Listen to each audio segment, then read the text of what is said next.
Hello, good morning प्यारे विद्यार्थियों। Hindi online class में स्वागत है। ये देखिए पैराग्राफ पढ़ेंगे आज आप। कौशिक सुनो मंद एह बालक कोटिल काल बस निज कुल घालको भानु वंश राकेश कलंकु निपट निरंकुश अबद असंकु काल कौल होई चनमाई कहू पुकार खोरी मोई नाई तुम हट कहूँ जो चहु उबारा कही प्रताबल रोस हमारा लखन कहूँ मुनि सुजस तुम्हारा तुम्हें अछत बढ़ने को पारा अपने मुँह तुम अपनी करनी बार अनेक भांति बहु बरनी नई संतोष तो पुन कुछ कहू जनी ऋषि रो के दुसह दुख सहू वीर वर्ती तुम धीर अछोबा गारी देत न पावत शोभा सूर समर करनी करई कहीं न जनावई आप विद्यमान रण पाई रिपु कायर कथई प्रताप। इसका अर्थ देखिए इस प्रकार से, शब्दार्थ देखिए। कौशिक का मतलब विश्वामित्र जी। सुनो मंद मंद बुद्धि, मंद का मतलब यहाँ मंद बुद्धि। एहू यह बालको बालक कुटिल टेढ़ी चाल चल करके निज अपने कुल वंश का घालकु नाश कराने वाला।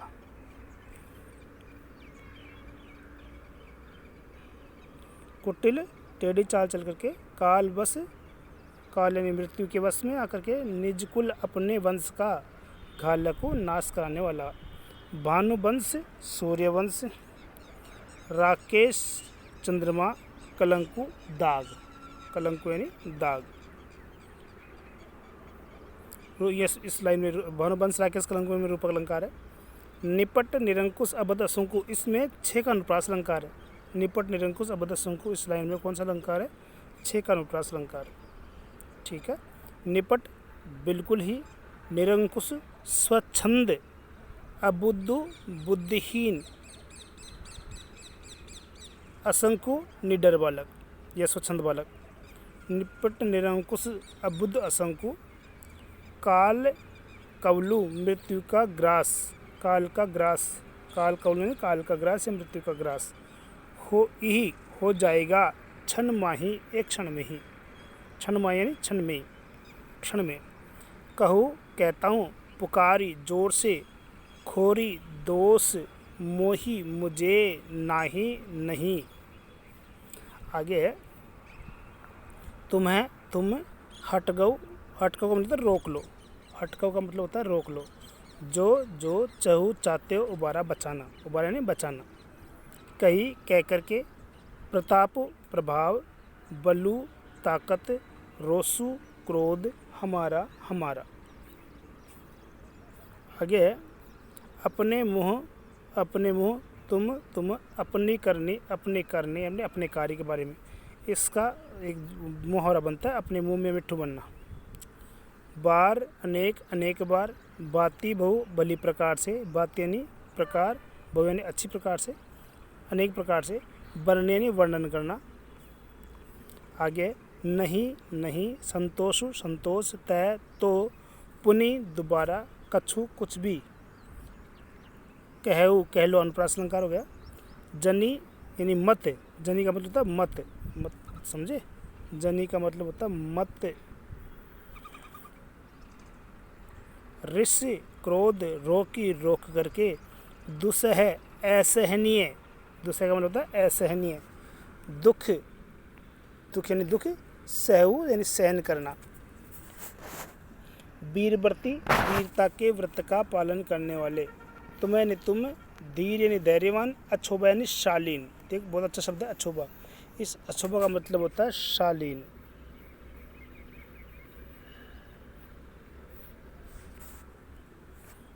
अछोबा गाली देते हुए, नहीं पावहु पाते हो, शोभा यानी शोभा।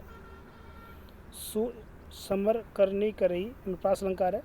सूर योद्धा, समर युद्ध क्षेत्र में, करनी कार्य, करही करते हैं, कही न कह करके नहीं, जनावई जताते हैं, आपू अपने आप को, विद्यमान यानी सामने, रण युद्ध क्षेत्र में, पा करके या देख करके, रिपु यानी शत्रु, कायर यानी कायर लोग, कथई कहते हैं, प्रताप प्रभाव। ये इसके अर्थ हुए। अब इसका अर्थ बताते हैं आपको। कौशिक सुनो मंद एवं बालक। अब जब लक्ष्मण जी ज़्यादा बोल रहे थे, बार बार से परशुराम जी का अपमान कर रहे थे। तो हमारे यहाँ परंपरा है कि जब बालक कहना नहीं मानता तो उसकी शिकायत उससे उसके माता पिता से करते हैं। अब यहाँ ये जो राम और लक्ष्मण हैं अपने गुरु विश्वामित्र जी के साथ आए थे, तो इन्होंने सोचा कि इसकी शिकायत जो है विश्वामित्र से की जाए ताकि वो इसको समझा सके। तो देखिए क्या हो रहा है। तब वो विश्वामित्र जी से कहते हैं, सो कौशिक हे विश्वामित्र जी, सुनो सुनो, मंद एवं बालक, ये बालक तो मंद बुद्धि बालक है।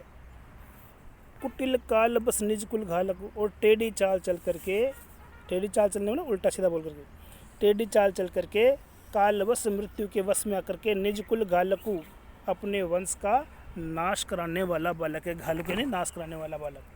कुटिल काल बस टेढ़ी चाल चल करके निज कुल, अपने वंश का घालकू नाश कराने वाला बालक है। कैसे? कौशिक सुनो मंदेव बालक, हे विश्वामित्र जी सुनो, ये बालक तो मंदबुद्धि बालक है। कुटिल काल बस निज कुल घालक है, तो टेढ़ी चाल चल करके अपने पूरे वंश का नाश कराने वाला बालक है। भानुवंश राकेश कलंकु, भानुवंश ये तो सूर्य वंश का होते हुए भी राकेश कलंकु चंद्रमा में लगे हुए दाग के बराबर है। इसका मतलब क्या हुआ कि इसका वंश तो बहुत अच्छा है लेकिन ये बालक बुरा है। भानुवंश ये सूर्य वंश का होते हुए भी राकेश कलंकु चंद्रमा में लगे हुए दाग के बराबर है। जिस प्रकार चंद्रमा बहुत खूबसूरत है लेकिन उसके अंदर दाग जो है, धब्बा जो है वो बुरा लगता है, उसी प्रकार से ये जो है इसका कुल तो बहुत अच्छा है लेकिन इस अच्छे कुल में ये व्यक्ति बुरा पैदा हो गया, ऐसा कहना चाहते हो। निपट निरंकुश, निपट यानी बिल्कुल ही, निरंकुश यानी स्वतंत्र, अबुद्ध यानी बुद्धि असंकुल निडर बालक है, स्वच्छंद बालक है। ये बालक तो बिल्कुल ही निडर है, बुद्धिहीन है और असंकुल है, स्वच्छंद बालक है। ये बालक कैसा है? निपट निरंकुश, जिस पे कोई अंकुश नहीं होता तो वो क्या होता है? स्वच्छंद बालक है। अबुद्ध बुद्धिहीन बालक है, असंकु और बिना शंका रहित बालक है, निडर बालक है। ये बालक तो बिल्कुल ही निरंकुश है, स्वच्छंद है, अबुद्धिहीन है और निडर बालक है। भानुवंश राकेश कलंकु है, तो सूर्य वंश का होते भी चंद्रमा में लगे हुए दाग के समान है। निपट निरंकुश अबुद्ध असंकु, ये तो बालक बिल्कुल ही अबुद्धिहीन और स्वच्छंद और निडर बालक है। काल कवलु, ये तो मृत्यु के मुंह में चला जाएगा, काल का कलेवा हो जाएगा, यानी मृत्यु के मुंह में चला जाएगा। ये मुहावरा है, मृत्यु के काल कवलु होना मुहावरा। ये इसका मतलब होता है मर जाना। काल कवलु होई, ये तो मृत्यु के मुंह में चला जाएगा, क्षण माई क्षण में ही, ये बालक तो एक क्षण में ही मृत्यु के मुंह में चला जाएगा, अर्थात मतलब इस बालक को तो एक क्षण में ही मैं मार डालूंगा। काल कवलन प्रासंकार है, होई हो जाएगा, क्षण माई एक क्षण में, ये बालक तो एक क्षण में ही मृत्यु का ग्रास हो जाएगा। कहूँ कह रहा हूँ पुकारी जोर से, खोरी मोई नाई, मुझे दोष मत देना, फिर बाद में मेरे को मत दोष देना कि एक ऋषि ने एक बालक को मार डाला, इस बात का दोष मुझे मत देना। देखो क्या कह रहा है? काल कवलो हो क्षण माही, ये बालक तो एक क्षण में काल का ग्रास हो जाएगा, मृत्यु का ग्रास हो जाएगा। काल कवलो हो क्षण माही, कहूँ पुकारी, मैं जोर से कह रहा हूँ, खोरी मोई नहीं, फिर मेरे को दोष मत देना। किस बात का दोष मत देना? कि एक ऋषि ने एक छोटे बालक को मार दिया, इस बात की का दोष जो है सब मेरे को न दे। तुम हटको हे विश्वामित्र जी, तुम इसको रोक लो, जो यानी जो चाहो चाहते हो उबारा ने बचाना। अगर तुम इस बालक को बचाना चाहते हो तो इस बालक को रोक लो। तुम हटको जो चाहो उबारा, कई प्रताप बल रोष हमारा, यानी कई कहीं कह करके प्रताप यानी प्रभाव, बल यानी ताकत, रोष यानी क्रोध हमारा ने हमारा, मेरे प्रताप के बारे में, मेरे बल के बारे में, मेरे क्रोध के बारे में बता कर इसको रोक लो। देखो क्या कह रहा है लाइन में, देखो तुम यानी तुम, हटको यानी रोक लो, जो यानी जो, चाहो यानी चाहते हो, उबारा ने बचाना। हे विश्वामित्र जी, अगर आप इस बालक को बचाना चाहते हो तो इस बालक को रोक लो। कहीं प्रताप कह करके यानी बता करके, प्रताप यानी प्रभाव के बारे में, मेरे प्रभाव के बारे में बताओ मैं कितना प्रभावशाली हूँ। बलू मेरी ताकत के बारे में बताओ मैं कितना ताकतवर हूँ। रोसू मेरे रोष के बारे में, मेरे क्रोध के बारे में बताओ कि मैं कितना क्रोधी हूँ। ये बता के इसको रोक लो। अब लक्ष्मण बोलते फिर लखन कहे लक्ष्मण कहते हैं, मुनि हे मुनि, सुजस तुम्हारा, तुम्हारी जो कीर्ति है, तुम्हारी जो प्रशंसा है। तो उसने कहा ना कि मेरे प्रभाव के बारे में बता के इसको बता के रोक लो। तब लक्ष्मण कहते हैं, लखन कहे मुनि सुजस तुम्हारा, लक्ष्मण कहते हैं मुनि आपका जो सुयस है, आपकी जो कीर्ति है, तुम्हें अक्षत छोड़ करके को यानी कौन वर्णन करने में पारायण पारंगत है। मतलब आपकी प्रशंसा करने में तो आपके अलावा और कोई पारंगत नहीं है, दक्ष नहीं है। मतलब आपकी प्रशंसा तो आप ही कर सकते हो, आपकी प्रशंसा आपके अलावा और कोई नहीं कर सकता। देखो क्या कह रहा है, लखन कहे लक्ष्मण कहते हैं मुनि हे मुनि सुजसु तुम्हारा, आपकी कीर्ति के बारे में, तुम्हें अक्षत छोड़ करके कोई कौन वर्णन करने में पारायण पारंगत है। आपको छोड़ करके वर्णन करने में और कोई पारंगत नहीं है, आप ही पारंगत हो।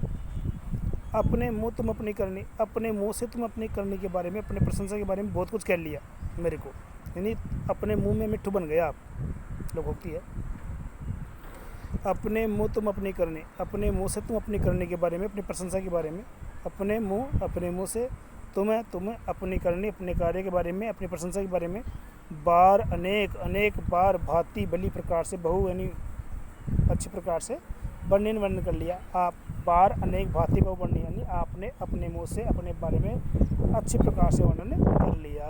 बार अनेक बार भांति प्रकार से, बहु अनेक प्रकार से, इसको समझना। बार अनेक यानी अनेक बार, भांति बहु यानी अच्छी प्रकार से, अनेक प्रकार से, विभिन्न प्रकार से वर्णन कर लिया। आपने अपने बारे में अनेक प्रकार से वर्णन अच्छी प्रकार से कर लिया है।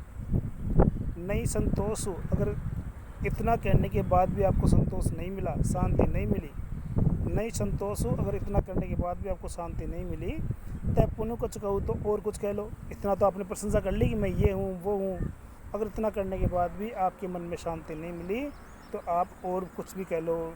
नहीं संतोष तो पुण्य कच कहूँ, जन यानी मत ऋष रो की क्रोध को रोक करके दूसरे दुख सहु। ध्यान देना, एक बात ध्यान देना, इस जनी का मतलब होता है मत। क्या मत, इसका अर्थ इसके साथ जोड़ना लास्ट में, सहन करना। तो ऋष रो की क्रोध को रोक करके दूसरे दुख ऐसे नहीं पीड़ा को सहु जनी सहन मत करना, ऐसे है इसका। जनी का मतलब होता है मत और सहु यानी सहन करना, तो दोनों को मिला देंगे तो क्या जाएगा, सहन मत करना। तो कह रहे हैं ऋष रो की अपने मन में क्रोध को रोक करके दूसरे दुख ऐसे नहीं पीड़ा को सहु जनी सहन मत करना। आप अपने मन में ऐसे नहीं पीड़ा को सहन करके रोक करके जो दुख है उसको सहन मत करना। जन ऋषि रोग की दूसरे यानी हे ऋषि रोग की अपने मन में क्रोध को रोक करके दूसरे दुख ऐसे जो पीड़ा है सहजनी सहन मत करना। जो भी मन में है वो और कुछ कह दो। आगे देखो, वीरवर्ती तुम धीरज शोभा, आप तो वीरता के व्रत का पालन करने वाले हैं, वीरवर्ती हैं आप तो, व्यंग्य कर रहा है लक्ष्मण, आप तो वीरता के व्रत का पालन करने वाले हैं, आप तो धीर धैर्यवान हैं। अच्छा शालीन स्वभाव क्या है, व्यंग्य कर रहा है उसके ऊपर कि आप तो वीरता के व्रत का पालन करने वाले हैं, आप तो वीर है, वीरता की तरह काम करते हैं। धीर आप तो धैर्यवान है और अछोभा आप शालीन स्वभाव के, जबकि न तो वो वीर है न वो धीर है न वो शालीन है। तो उसको व्यंग्य कर रहा है कि आप अपने आप को वीर धीर और शालीन बता रहे हैं, तो आप तो बहुत शालीन और बहुत धैर्यवान और बहुत ही वीर हो। गारी देत न पावत शोभा, आप जैसे ऋषि किसी को गाली बके ये बात शोभा नहीं देती। गारी देते हुए न पाओ नहीं पाते हो शोभा, हे ऋषि आप जैसे ऋषि किसी को गाली दे ये बात शोभा नहीं देती। क्या गाली बकी उसने बताओ, उसने गाली बकी ये वाली, देखो ये भानुवंश राकेश कलंको, आप तो सूर्य वंश का होते भी चंद्रमा में लगे हुए दाग के बराबर हो, ये गाली बकी उसको, ये अपशब्द है। तो ये कहते हैं कि आप जैसे ऋषि किसी को गाली दे ये बात शोभा नहीं देती है। सूर समर करनी का अनुप्रास अलंकार का शानदार उदाहरण है। और यह एक प्रश्न बनेगा कि लक्ष्मण ने योद्धा की सूरवीर की क्या विशेषता बताई।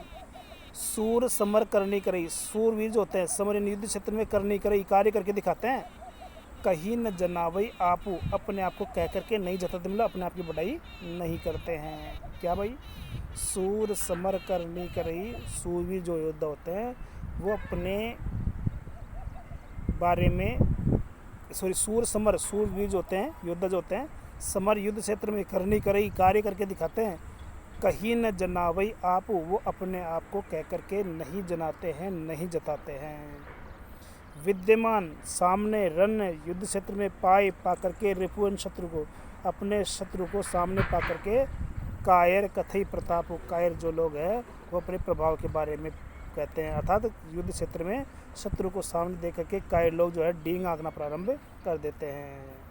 देखिए, विद्यमान सामने, रन युद्ध क्षेत्र में पाई पा करके, रिपु शत्रु को युद्ध क्षेत्र में सामने पा करके क्या करते हैं, कायर कथई प्रताप, जो कायर लोग हैं वो पूरे प्रभाव के बारे में कहना प्रारंभ कर देते हैं। तो इस प्रकार से आपका इसका ये कंप्लीट